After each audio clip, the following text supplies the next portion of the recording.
मैं सत्येंद्र सिंह परिहार।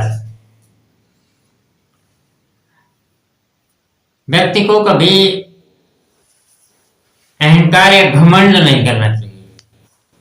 किसी चीज का भी व्यक्ति में घमंड जो है वो नहीं होना चाहिए। ना ही अपनी शिक्षा पे घमंड होना चाहिए, ना ही अपनी दौलत पे घमंड होना चाहिए, ना ही अपनी शक्ति पे घमंड होना चाहिए।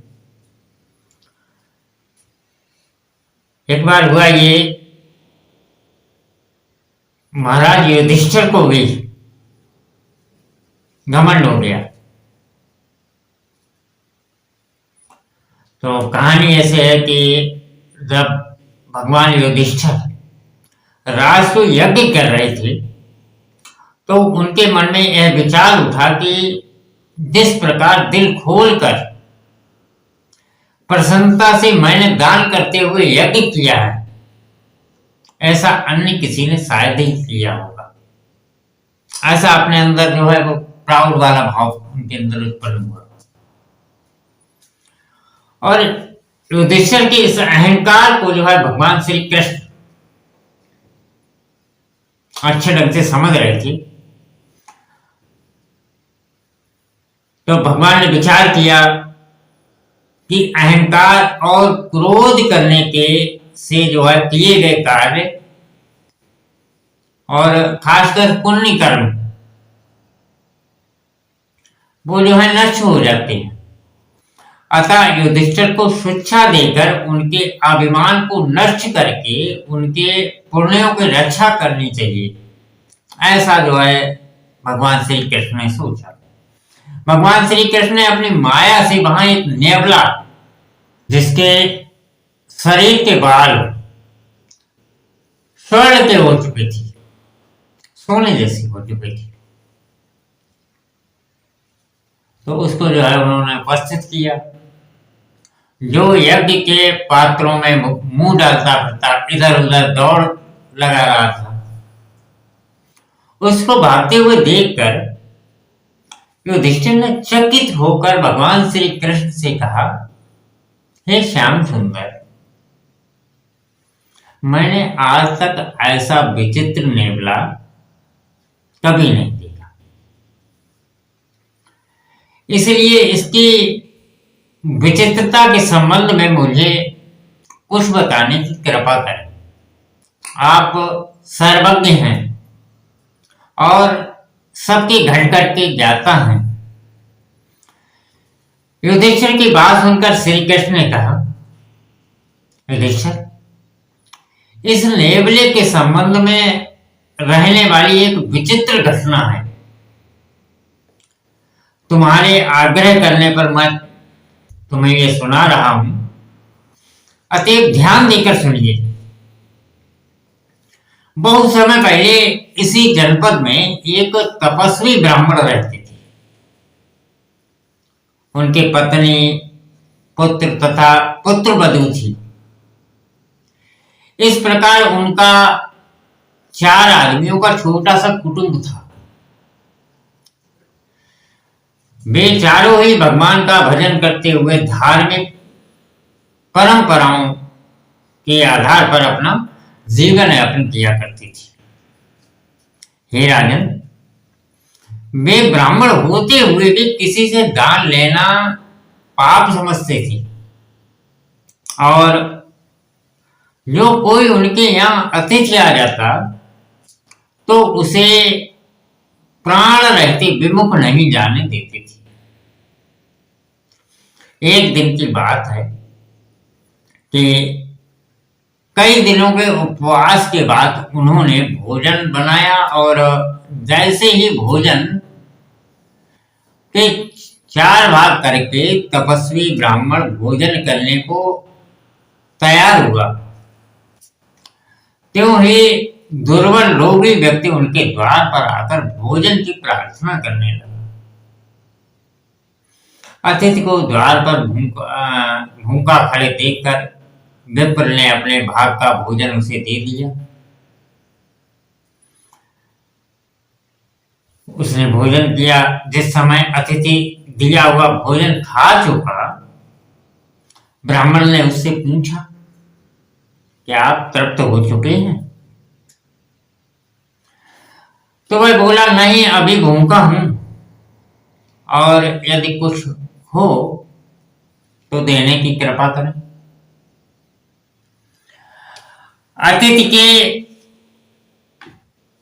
ये वाक्य सुनकर ब्राह्मण की पत्नी ने सोचा कि जिस स्त्री के सम्मुख उसका पति और अतिथि दो देव तुल्य प्राणी भूखे हों, उसका भोजन करना धिक्कार है।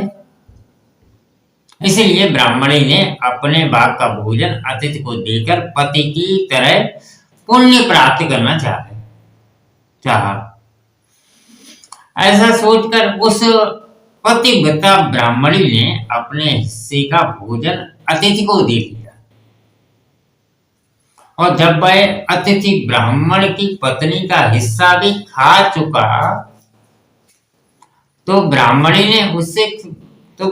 और ब्राह्मणी ने उससे फिर पूछा कि क्या आप तृप्त हो चुके हैं? उसे अतिथि ने कहा, नहीं, अभी तो भूखा ही हूं, थोड़ा सा भोजन और दिलाने की कृपा करें। तब ब्राह्मण के बेटे ने सोचा, जब मेरे माता पिता और अतिथि जैसे देवता के सामने प्राणी भूखे रह जाएं, तो मेरा भोजन करना उचित नहीं है।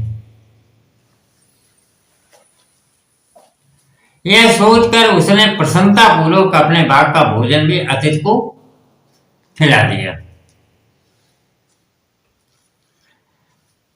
अतिथि ने उसका भी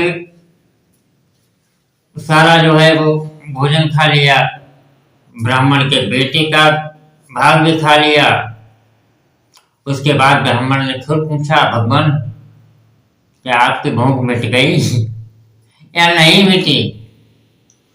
उसने कहा, प्रियवर, अभी थोड़ा सा पेट खाली है, यदि थोड़ा सा भोजन और मिल जाता तो बहुत दिनों की भूख से सताई हुई उदर की अग्नि शांत हो जाती। अतएव थोड़ा सा भोजन और देने की कृपा करें। अतिथि के मुख से ये वाक्य सुनकर ब्राह्मणी की धर्माज्ञा पुत्र वधू ने अपना भाग्य अपने ससुर के द्वारा उस अतिथि को समर्पित कर दिया। भगवान श्याम सुंदर युधिष्ठिर से बोले, हे धर्मपुत्र, उस तपस्वी ब्राह्मण की पुत्र वधू द्वारा दिए गए आहार को खाते ही वह अतिथि अपने असली चतुर्भुजी रूप में आकर प्रकट हो गए। यानी भगवान के रूप में वो प्रकट हो गए और उनको आशीर्वाद देता हुआ उनका गुणानुवाद करने लगा। तब साक्षात भगवान विष्णु के सम्मुख देखकर ये चारों उनकी स्तुति करने लगे। हे राजन, तदंतर वहां एक दिव्य विमान आया और उन चारों धर्मात्माओं को विमान में बैठाकर वैकुंठ लोक को चला गया। भगवान के अंतर्ध्यान हो जाने के बाद और चारों धर्मात्माओं को के वैकुंठ चले जाने पर यह नेवला वहां गया और ज्यों ही उस धर्मात्मा ब्राह्मण के दान किए हुए आहार की झूठन को इसने खाया, वैसे ही इसका आधा शरीर स्वर्ण का बन गया। इसका आधा शरीर सोने का बन गया। इसलिए अब उसने सोचा कि यह ब्राह्मण के पुण्य प्रताप से आधा शरीर स्वर्ण का हो गया है। तो धर्मात्मा युधिष्ठिर के राजसूय यज्ञ में चलकर शेष आधा भाग भी स्वर्ण का हो जाए तो मैं सब जीवों में श्रेष्ठ गिना जाऊंगा। क्योंकि महाराज युधिष्ठिर ने भी बहुत पुण्य दान किया है। तो हे युधिष्ठिर, इसी आशा से यह नेवला तुम्हारे यहाँ अतिथि ब्राह्मणों के जूठन खाता हुआ भाग रहा है, परंतु दुख के साथ कहना पड़ रहा है कि आपके यज्ञ के द्वारा इसके शरीर का एक भी बाल स्वर्ण का ना हो सका। इससे पता चलता है कि उस तपस्वी ब्राह्मण के किए हुए पुण्य के सामने आपका दान छोटा है। भगवान श्री कृष्ण के मुख से यह बात सुनते ही राजा युधिष्ठिर का अभिमान चकनाचूर हो गया और उनके मन में बड़ी ग्लानि उत्पन्न हुई कि क्यों मैंने व्यर्थ में अभिमान किया। तो अभिमान किसी को भी हो सकता है, अहंकार किसी को भी हो सकता है, लेकिन हमें उसका स्मरण करना चाहिए और व्यर्थ का हमें कभी भी अभिमान नहीं करना चाहिए। अभिमान करने से यही होता है कि हमें कभी ना कहीं नीचा तो निश्चित रूप से देखना पड़ता है। तो आज के लिए बस आपके लिए एक छोटी सी कहानी थी और ये हमें भेजी गई थी मथुरा से विमल दीक्षित जी द्वारा।